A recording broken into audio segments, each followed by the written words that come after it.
Spider has been trading on the Australian share market for more than a decade. These videos are designed to help you if you too enjoy trading Australian shares or trading full stop.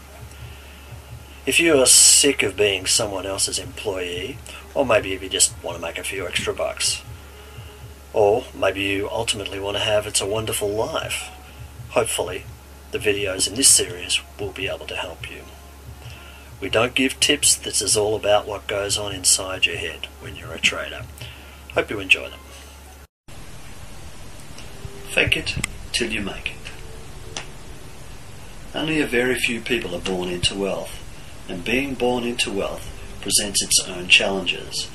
It is said that with great wealth comes great responsibilities. Apart from anything else, it only takes one generation to fritter away everything that previous generations have built up. If this phenomenon interests you, you may want to run an internet search on shirt sleeves to shirt sleeves in 3 generations. But being born without wealth, while having an intense desire for it, presents some unique challenges. Most of us are born hardwired with the ability to spend more than we earn, no matter what our income may be. At the time of writing, the Australian population was spending 109% of its income each year. In America, the figure is significantly higher. A long while ago, I read that the first step to financial independence was the ability to spend less than 90% of that which you earn, and to invest at least the first 10% of what you earn until it accumulates to an amount where the income from it will replace your earning capacity. This sounds relatively simple, doesn't it? So why do so many people ignore it?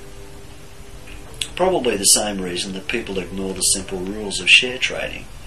Top of the list of reasons would have to be the time it takes to accumulate the necessary capital to replace your income. But even on a very modest income, it should only take 20 to 30 years, depending on how wisely you invest this money.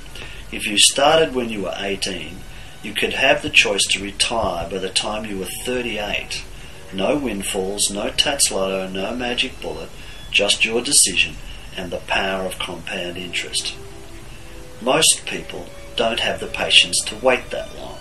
So how do people deal with this time lag? How do they keep themselves going during these accumulation years? I have a close friend who is going through this process, so I asked him how he and his family cope. The first thing I asked George, no, that's not his real name, George is a tad on the shy side. The first thing I asked him was, how do you cope with not having everything now as everyone else does? He said that he just keeps his eyes on the prize, but he also said that he and his family practice a technique called faking it until you make it. As George explained, your subconscious mind cannot tell the difference between fantasy and reality, and it will believe whatever you tell it as long as you do it often enough and with passion. So he chooses to tell his mind that he is already wealthy, and he tops off this process with a very clever little trick, or very clever little tricks. He drives to work in an old Toyota, but he tells his subconscious that the Bentley is in the garage or off being detailed, or his wife needs it to go shopping. A couple of times a year, he takes the Toyota to a hand car wash and lines up with the Beamers and the Jags and the Lexuses just to remind himself that he belongs in this group. George and his family associate with intelligent, talented people who are comfortable with money because they understand that it is important to associate with positive, inspiring people as this attitude rubs off. George and his family surround themselves with as many beautiful things as possible. The beautiful and expensive dinner service which they were given as a wedding present is out of the cupboard and used every day. George says that wealthy people eat off fine china. The flowers from the garden sit in the one expensive vase that they own. Something as simple as drinking wine from a hand-cut crystal glass. George bought the glasses for next to nothing because one of the set had been broken. If more than 3 friends turn up at once, someone drinks out of a Vegemite glass. But drinking out of a crystal glass can make all the difference. Ask George how they felt when the children broke one of their expensive plates. I'm sure that's exactly what you were thinking, am I right? He said that wealthy people don't worry about such things. They go on holidays only every second year, but with the money they save by doing this, they go first class.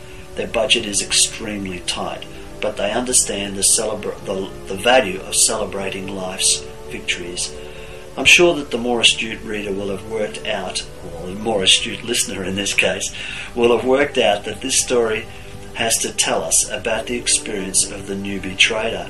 I've been meeting with traders for several years now, and I've been reading the posts on the IC forum for just as long. As you probably figured out, it takes a little longer to sort out the talkers from the walkers when it comes to the printed word. But if you are patient, the good ones do reveal themselves, and so do the turkeys. We had a lot of them over the last year or so. I noticed that it's difficult to tell who has mastered the trading business from those who are well on their way to that success, because both groups give off similar signals. Those that are still on the journey know that they will make it. They have convinced themselves that success is the only option and that there is no going back. It can be an electrifying experience to be close to someone who is determined to succeed. I highly recommend it. The final word goes to God, which seems only fair. This is from Conversations with God, Book 1 by N.W. Walsh, and I quote, "The most rapid way to change a root thought or sponsoring idea is to reverse the thought, word, deed process. Do the deed that you want to have the new thought about. Then say the words that you want to have the new thought about. Do this often enough and you'll train the mind to think a new way. Do you have any idea how your mind came up with the thoughts it has now? Do you not know that your world has manipulated your mind to think as you do? Wouldn't it be better for you to manipulate your mind than for the world to? Would you not be better off to think the thoughts you want to think than those of others? Are you not better armed with creative thoughts than with reactive thoughts? Yet your mind is filled with reactive thought that springs from the experience of others. Very few of your thoughts spring from self-produced data, much less self-produced preferences. Your own self-produced thought about money is a prime example. Your thought about money, it is bad, runs directly counter to your experience, it's great to have money. So you have to run around and lie to yourself about your experience in order to justify your root thought. You are so rooted in this thought that it never occurs to you that your idea about money may be inaccurate. Okay, so there you are. You've heard it directly from God. Fake it until you make it.